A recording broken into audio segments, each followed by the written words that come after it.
देखिए, वो पहले ही हार मान चुके हैं। ये तो लोगों को सजबाग दिखा रहे हैं। एक वोट जिहाद आजकल कांग्रेस की फितरत के अंदर आ गया है। वोट जिहाद को लेकर के लोगों की वोट को झूठ बोल करके कलेक्ट करना। राहुल गांधी को देखिए, राहुल गांधी बोलता है कि एक झटके के अंदर गरीबी को समाप्त कर दूंगा। अपनी दादी के कार्यकाल की तरफ नहीं देखा। 1970 के दशक में इंदिरा गांधी ने कहा था, गरीबी हटाओ का नारा दिया था। 35 वर्ष तक वोट लेते रहे। ये वोट जिहाद है। 35 वर्ष तक इस नाम के ऊपर देश के लोगों का वोट लेते रहे कि गरीबी हटेगी। गरीबी नहीं हटी। जब लोगों का विश्वास उठ चुका, अभी 35 साल में गरीबी नहीं हटी, फिर राहुल गांधी के पिता ने एक और बयान दे दिया। वो कहने लगा कि मैं तो 1 रुपया भेजता हूं और रोहतक में जाकर के 15 पैसे लगता है। 85 पैसे भ्रष्टाचार की भेंट चढ़ जाते थे। गरीब व्यक्ति के अरमान दबते थे।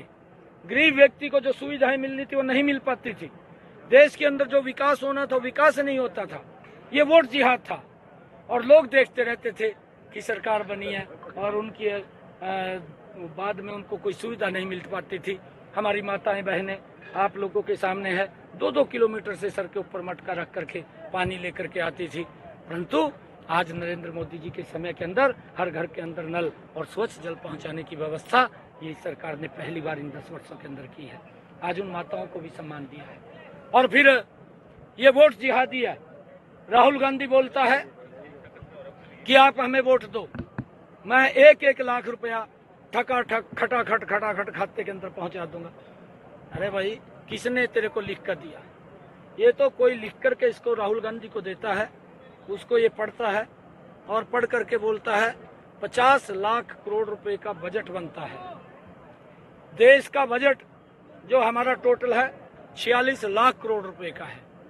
गरीबों को अगर ये लाख रुपए देगा तो 50 लाख करोड़ रुपए बनता है। कहां से देगा? किसने इसको लिख करके दे दिया? ये वोट जिहाद है। लोगों के अंदर भ्रम की स्थिति पैदा करो, झूठ बोलो, वोट लो, उनका शोषण करो, अपने आप भ्रष्टाचार में लिप्त हो जाओ। ये सोच ये कांग्रेस पार्टी की रही है। कांग्रेस पार्टी ने कितने घोटाले देश के अंदर किए हैं।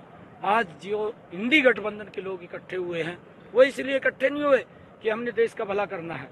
वो इसलिए भी इकट्ठे नहीं हुए कि हमने प्रदेश का भला करना है। वो इसलिए इकट्ठे हुए हैं कि हमने भ्रष्टाचारियों को बचाना है। मोदी जी बोलते हैं कि हमने देश को बचाना है, देश का विकास करना है। इंडी गठबंधन के लोग बोलते हैं कि हमने भ्रष्टाचारियों को बचाना है, परिवार को बचाना है।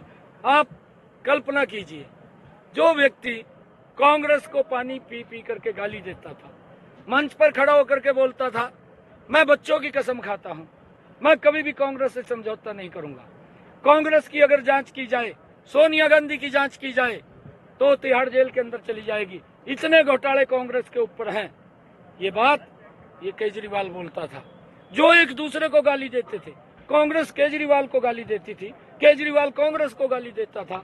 दोनों भ्रष्टाचार के अंदर लिप्त थे और जो एक दूसरे को गाली देते थे वो एक दूसरे के गले मिल गए। गले क्यों मिले?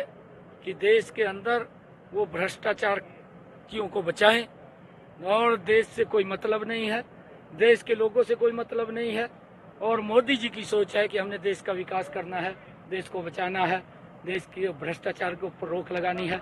ये लोग देश को लूटने का काम करने के लिए वोट मांगते हैं, देश के अंदर भ्रष्टाचारियों को बचाने के लिए वोट मांगते हैं, परिवार को बचाने के लिए वोट मांगते हैं।